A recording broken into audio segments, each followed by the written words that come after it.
Roll the ball, let the games commence. From the silent to the pitch, feel the suspense. Tactics, passion, the fans in a trance. We're here to discuss, give every team a chance.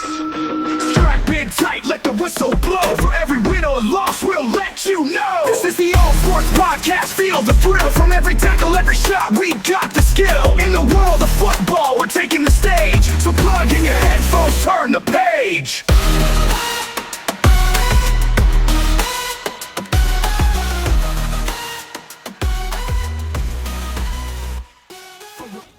What's going on, everybody, and welcome back to the NFL segment of the All Sports Podcast. My name is Alejandro Rodriguez, and let's take a deep dive into Week 3. This is Part 1. First off, I want to thank everybody who's coming back and tuning in. The results of last week's episode was tumultuous. I was very excited and very happy to hear from people who had certain questions about last week's episode, some people who enjoyed the layout of the week that we will be continuing moving forward with. And just want to say thank you all again for all your comments and your support. So let's dive in to Part 1 of Week 3.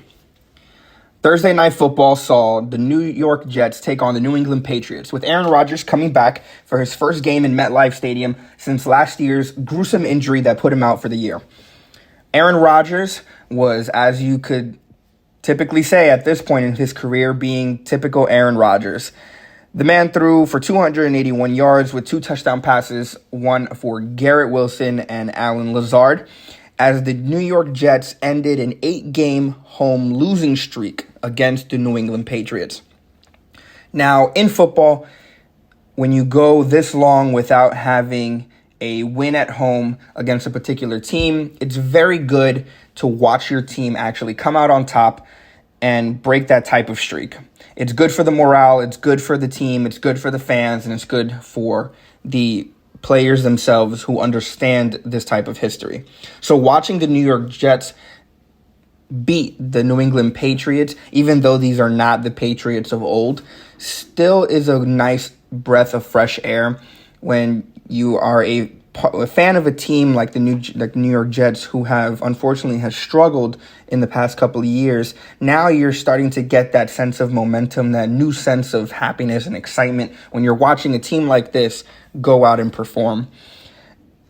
For the Patriots fans, this is a little bit of a rockier season, only because you have spent almost 20 to 25 years of perfection with the coaching style of Bill Belichick and the legendary GOAT status of Tom Brady.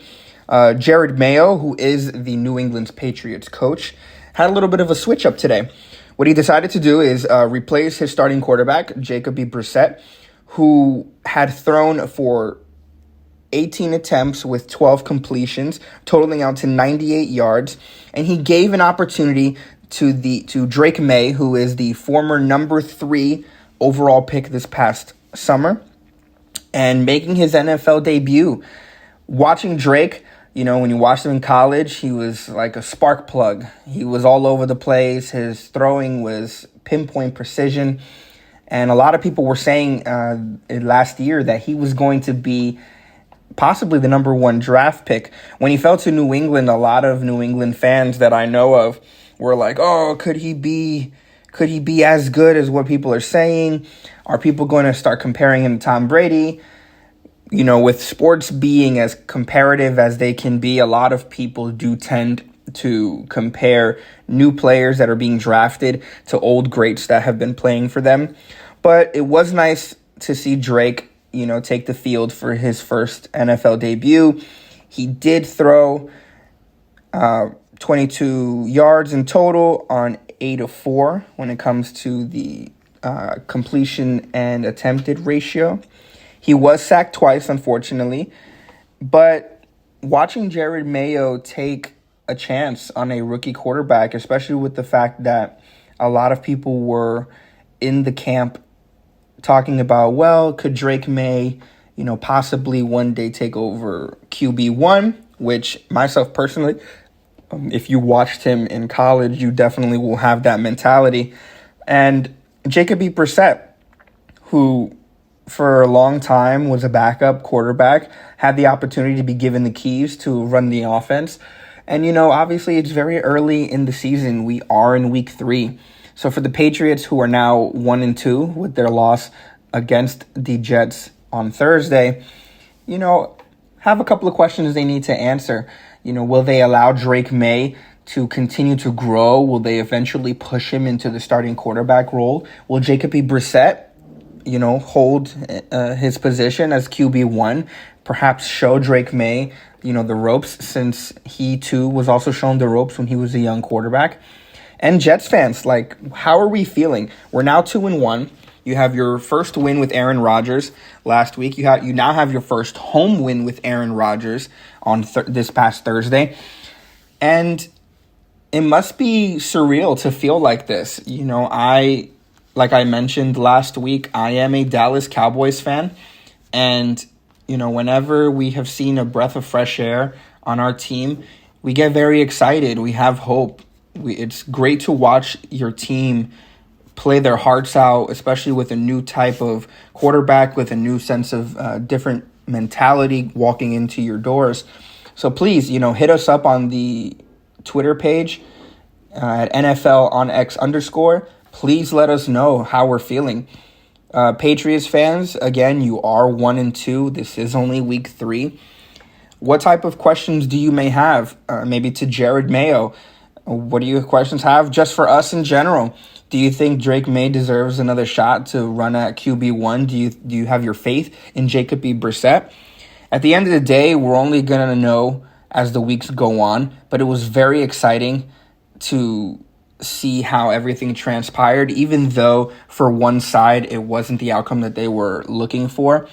Just in general as a whole, looking at it from a bigger picture, Aaron Rodgers coming back at the age of 40, being the second player to play past that age in my most recent memory, outside of Tom Brady, it's very interesting watching Aaron Rodgers' game kind of change over the years now that he's playing with a lot younger talent. Watching players like Garrett Wilson, Sauce Gardner, Alan Lazard, Braylon Allen, all these young guys who are coming out and they're twice his age. You know what I mean? Like Aaron Rodgers is playing with these kids. And I can only imagine how much of a work ethic Aaron Rodgers has to tweak his game to play with these types of players. Obviously, when he came into the league was incredibly different.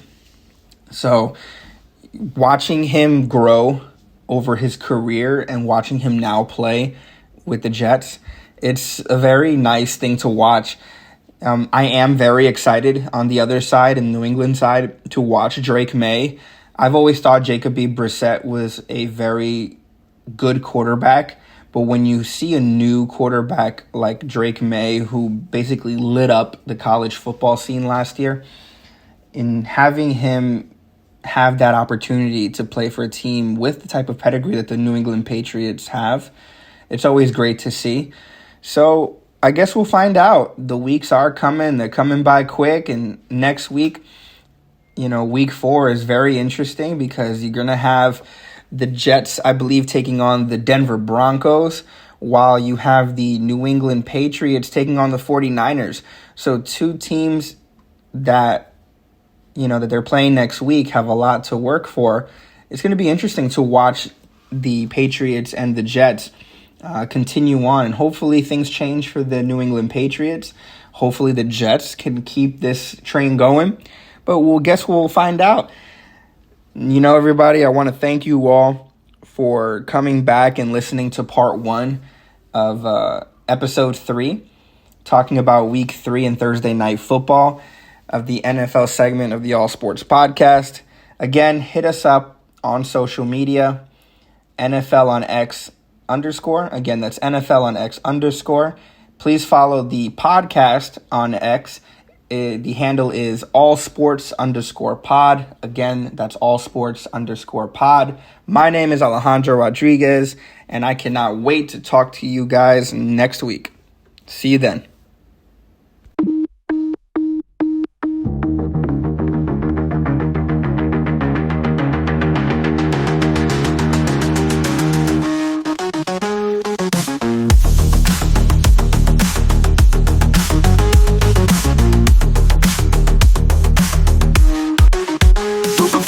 players will cover it all. It's the spirit of the game, we're ready to ball.